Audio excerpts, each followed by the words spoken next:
جی بالکل آپ نے صحیح بجا فرمایا کہ نارمل پریکٹس آئین کے اندر ترمیم کے حوالے سے یہی رہا ہے کہ سب سے پہلے جو ریپرزینٹیٹیو ہاؤس ہے، نمائندے جو عوام کے براہ راست چنندہ نمائندے، وہاں سے یہ اوریجنیٹ ہوتا ہے، کیونکہ ترمیم آئین کے اندر ایک بڑا کام ہوتا ہے۔ لیکن اس دفعہ اسحاق ڈار صاحب یہ جو بات کر رہے ہیں کہ جی ہم چونکہ سینٹ کے اندر زیادہ پارٹیوں کی نمائندگی ہے تو ہم چاہیں گے کہ وہاں پہ پہلے کنسنسس ہو۔ آپ نے نمبر گیم کی بات کی، 3 یا 4 سینیٹرز کم پڑ رہے ہیں۔ آپشنز یہ ہیں کہ جو ہے 3 سینیٹرز ANP کے پاس ہیں، وہاں سے لے لیے جائیں، ان کو بھی مدعو کیا ہوا ہے، میرے خیال میں شاید کل ملاقات ہوگی یا آج ہوگی ایمن ولی خان صاحب کے ساتھ، پرائم منسٹر صاحب کی۔ اور اس کے علاوہ بھی 6 ایسے سینیٹرز ہیں جو ظاہر آزاد حیثیت سے موجود ہیں، جو بھی آپ خبر دے رہے تھے، ان کے ساتھ بھی رابطہ ہے۔ تو میرے خیال میں جب 26ویں آئینی ترمیم پاس ہوئی تھی تب تو اس سے زیادہ کافی تعداد میں سینیٹرز کم تھے، تو وہ بھی پورے ہو گئے تھے۔ تو number game is not an issue.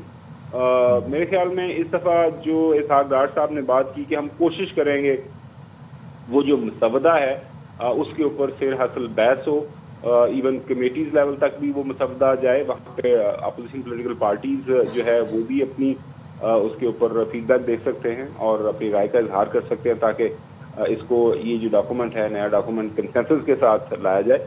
سو یہ حکومت کی ابھی تک جو رائے سامنے آئی ہے۔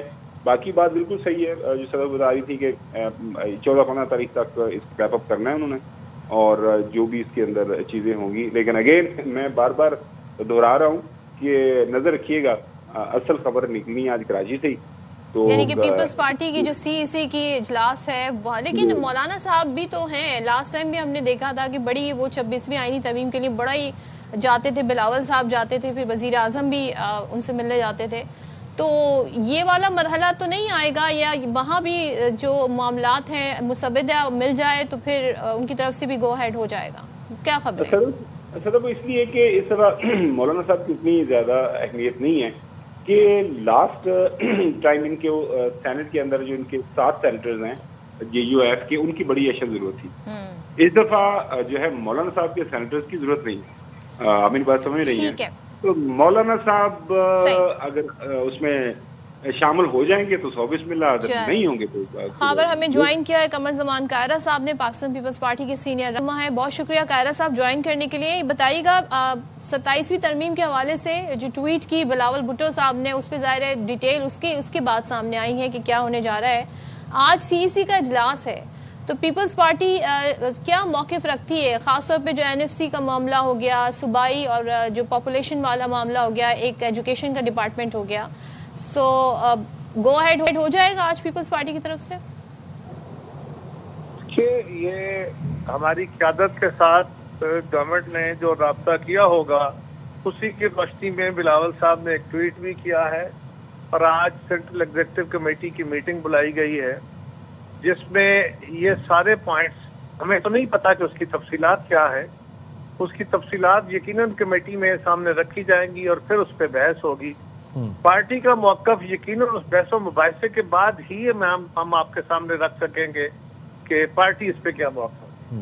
اور قائرہ صاحب، people's party for obvious reasons 18ویں ترمیم پر سخت موقف رکھتی ہے، لیکن 27ویں ترمیم میں پھر تعلیم اور آبادی کے محکمے وفاق کے حوالے کیے جا رہے ہیں، اس بارے میں اپنا موقف شیئر کرنا چاہیں گے؟ دیکھیے، جب تک کوئی ڈیٹیل سامنے نہ آ جائے، یہ پتہ نہ چلے کہ وہ کیا پرپوزل دے رہے ہیں، کیا صوبائی محکمے وفاق کے حوالے کیے جا رہے ہیں، کوئی بیٹر کوارڈینیشن ہے، کیا ہے، یہ تو نہیں کہا جا سکتا۔ اس کے اوپر تو تنقید جو ہے وہ این بلاک یا بلیک تنقید کر دینا تو مناسب نہیں ہوتا۔ اچھا، اور کیا بلاول صاحب کی حد تک جو ہے ڈرافٹ شیئر ہو گیا ہے، اس کی آپ تصدیق کر سکتے ہیں قائرہ صاحب؟ دیکھیے، ایک بات میں اس کی تصدیق تو نہیں کر سکتا، ایک بات کہہ سکتا ہوں کہ بلاول صاحب نے جو ٹویٹ کی ہے وہ ہوا میں بات تو نہیں ہوگی، ان کے ساتھ کسی نے کوئی پرپوزل ڈسکس کی ہوگی تو انہوں نے وہ پوائنٹس دیے ہیں، ورنہ ایک پارٹی لیڈر جو ہے وہ کیسے ممکن ہے کہ بغیر کسی وجہ کے وہ اپنے خیالات تبدیلی ایسے ہی رینڈم کوئی بات کر دے۔ اور آج قائرہ صاحب پیپلز پارٹی کا CEC اجلاس ہونے جا رہا ہے، تو اس میں 27ویں آئینی ترمیم کے حوالے سے کون کون سے امور زیر بحث آئیں گے؟